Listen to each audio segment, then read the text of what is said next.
Welcome back, Pokemon fans. Angel of the Night here. We are back again with Ranked Doubles Season 2 in Pokemon Champions, and we're up against Jacob VGC. Now, our opponent here today has a Dragapult. He's got a Tyrantrum, Pelipper, Sinistcha, Arcaludon, and Drampa. Quite a lot of Dragon Pokemon on that team, but we'll see how this actually turns out. We're going to be going in with our Gengar, our Blastoise, Sylveon, as well as our Politoed. Now, the whole idea is we usually want to go for a Trick Room here and try to outspeed the fastest Pokemon, but there seems to be quite the mixture of fast and slow Pokemon here, so I'm not really sure exactly what we're going to be doing, as this is a post-commentary video. So, in the video, we are going to go in and select our move for our Gengar here. We're going to go for the Shadow Ball into the Dragapult, and then we're going to go for the Mega Evolution and try to get the Aura Sphere to the Arcaludon. Now, in some situations, we have been successful in outspeeding Arcaludon, even with no speed investment whatsoever. So we're going to see if we can actually pull this off and take out this Arcaludon or not. So first off, Arcaludon is going to go for the Protect, so that way it's going to be able to scout out what we're going to do. Dragapult's going to go for the Phantom Force, which means that it disappears this turn and then returns the next with an attack. So the Shadow Ball does not make contact with the Dragapult, and the Aura Sphere does not make contact with the Arcaludon.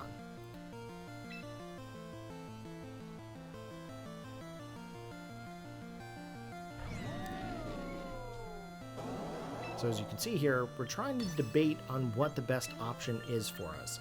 We're going to try to go for the Shadow Ball into the Dragapult, hoping that when it returns we can make a hit, and we're also going to swap out the Blastoise for another Pokemon. However, it appears that our Arcaludon is also going back to the party and being swapped out with Tyrantrum. So with Sylveon coming in here, it's looking pretty good for us at the moment. However, Phantom Force does make contact with the Gengar, taking us down to our Focus Sash. Super effective play. If we didn't have that, Gengar would surely be knocked out. Here we go with the Shadow Ball. Shadow Ball is going to go directly into the Dragapult. Dragapult is going to live with 3% HP. Now, both of my Pokemon are slower, correct? So, how is this going to actually play out with the Dragapult on the opposing side and possibility of a very speedy Tyrantrum? Very good question here. So Dragapult's going to set up a light screen because it obviously knows that majority of my Pokemon are special attackers. Head Smash coming in from the Tyrantrum, that is one of the strongest moves that Pokemon can get, and just one hit knocks out our Sylveon. So right off the bat I know that I'm going to be in for a bit of an issue here because I really should have probably set up that Trick Room at the very beginning. We did get some damage off onto the Tyrantrum, however, but we did not pick up that KO.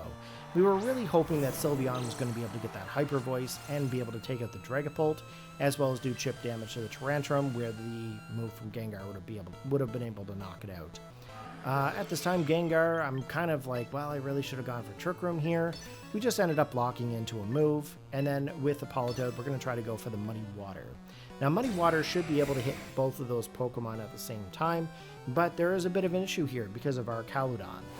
If our Arcaludon does come back in, which we are hoping obviously it would, it does have the capability of taking out my Blastoise pretty early on, so we're going to have to be a little bit cautious around the Arcaludon. Dragapult does miss the Muddy Water, and that's very unfortunate because I was really hoping to be able to knock it out, but we are going to have to come back in here with the Blastoise at this time. Now, the two opposing Pokemon, of course, are still faster than us, as my Pokemon are primarily designed for Trick Room. So without the Trick Room, it does become a bit of a problem.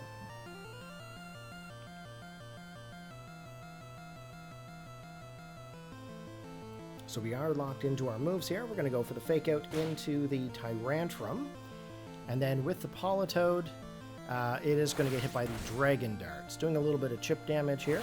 The other one goes into the Blastoise. Okay, Tyrantrum cannot attack this turn, which means that we are able to get the Muddy Water off and be able to take out the two opposing Pokemon on the opposite side. So right now, just to put it in perspective, we have the Rain Up, we do not have Trick Room, I have two water-based Pokemon on the team at the moment, and our Arcaludon is going to be coming in.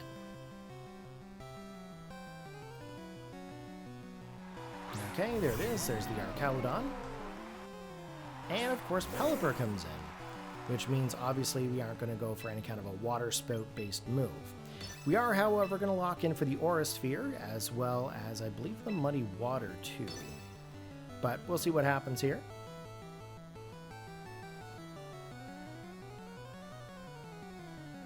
Okay, there's the Wide Guard coming from the Pelipper. Now, I'm pretty sure after this battle, with all of the Wide Guard-based Pokemon, I become a little bit more aware of them than I am right now. But they are going to go ahead and charge up here with their attack, and because they're in the rain, they're able to get their electric-based move off here and pick up the KO onto the Blastoise. Now, realistically, there's not much here that Politoed can do. I can't really go for the Muddy Water to take out the two of them because of Wide Guard, and of course Weather Ball can't really pull it off. So, GG Jacob, thank you very much for the battle. If you enjoyed, guys, hit that like button, post your comments. I'll see you in the next match. Peace out.